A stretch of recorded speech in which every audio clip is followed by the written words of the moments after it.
Okay. Hi, good morning. My name is Ellen Warwick, and today I'll be describing for you my senior project, which uses a technology called GIS. So, what is GIS? GIS stands for Geographic Information Systems, and it is set up to capture, store, manipulate, manage, and present spatial or geographic data. This technology helps us understand relationships, patterns, and trends in our world. So, how does it work?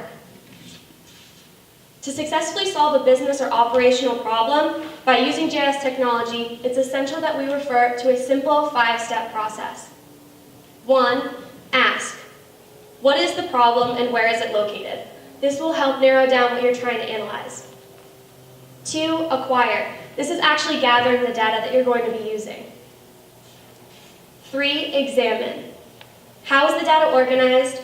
Is it accurate? And where does it come from? 4. Analyze. This is the core of GIS, and this is where the creative aspect can come in. What tool should I use? ArcGIS, different map layers? This is where you can try and find what message you're trying to present to your audience. 5. Act. How can I share this information effectively? Reports, maps, tables, graphs. GIS offers all the tools necessary for you to be able to present your message.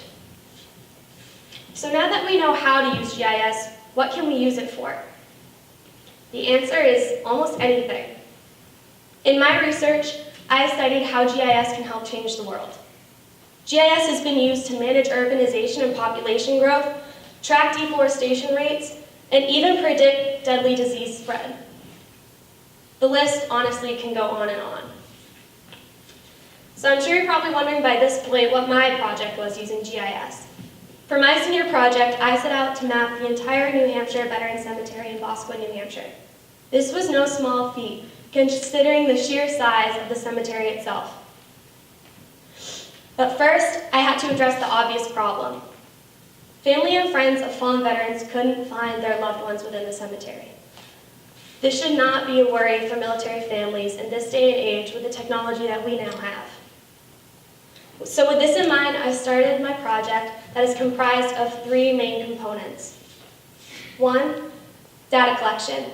This was the part that took the most determination, manpower, and time. 2, launching a web application that's compatible with iOS and Android phones, as well as can be installed within the kiosk in the main building of the cemetery. 3, a story map that can elegantly bring this whole project together. To show you my project in its entirety, I'll show you the story map first.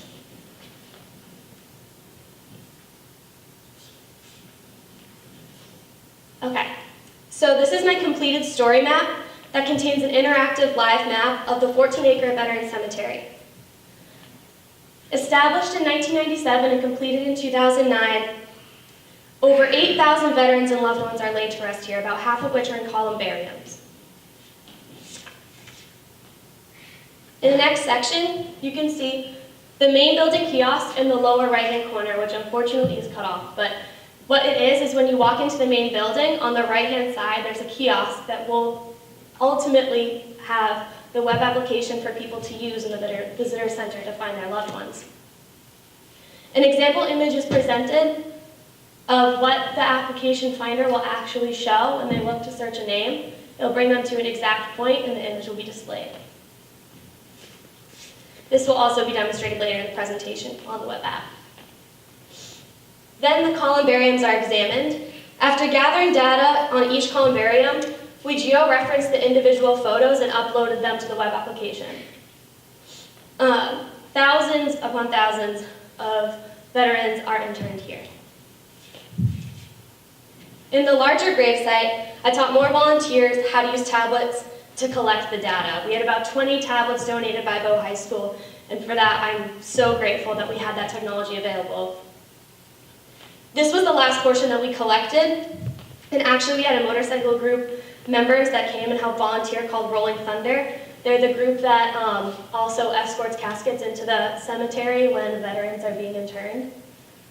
The volunteers' ages range from 15 to 80.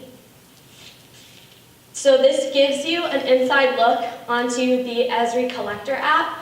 Those are all individual points that we by hand mapped And this is actually like a snapshot into the collection process. Obviously that will be completed once the snow allows.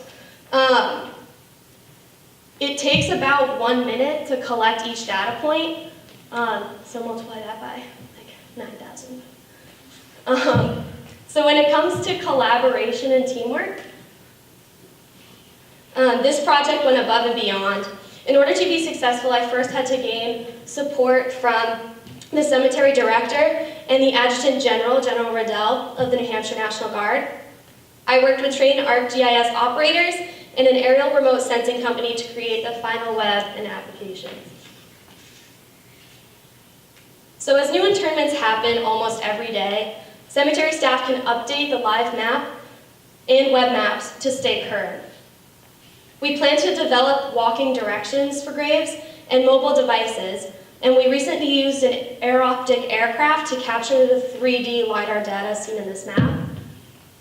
What happens is that an airplane travels about 4,000 feet above the cemetery and shoots lasers onto points that form a 3D image of the cemetery itself, which I think is really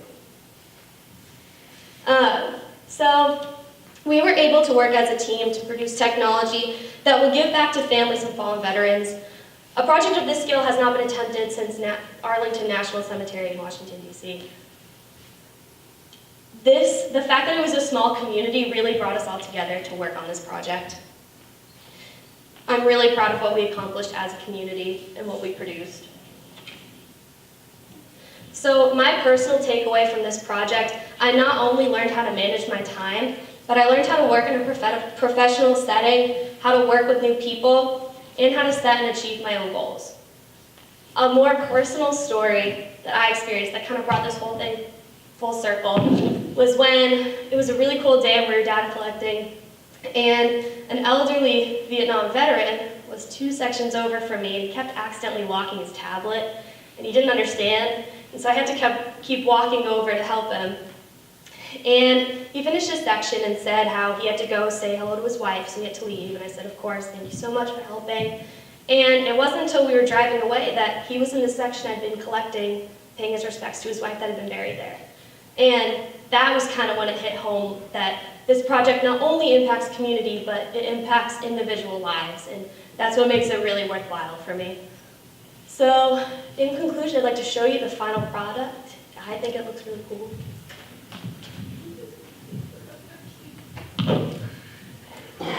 So this is the web map. Here we go. So as you can see, we have the full cemetery.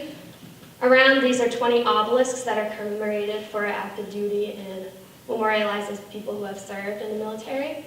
So for example, I'll look up the last name Sullivan,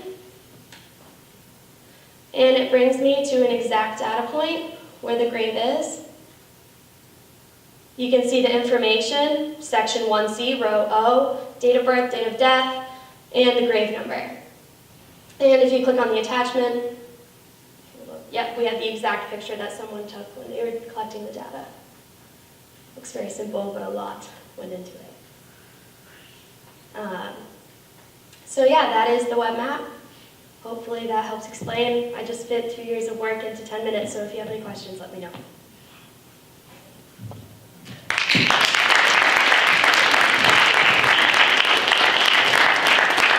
Any questions?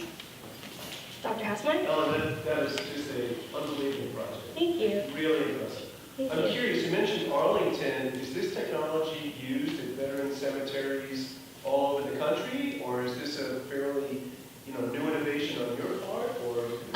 Yeah, so the only place that we've seen it on a large scale like that is Arlington National Cemetery. It hasn't really been implemented in smaller cemeteries. This would be the first time we've implemented it within our state and within a small community. Has the Concord Monitor covered this yet? Well, Mr. DeAngelis. Okay. So yeah. Well, we'll follow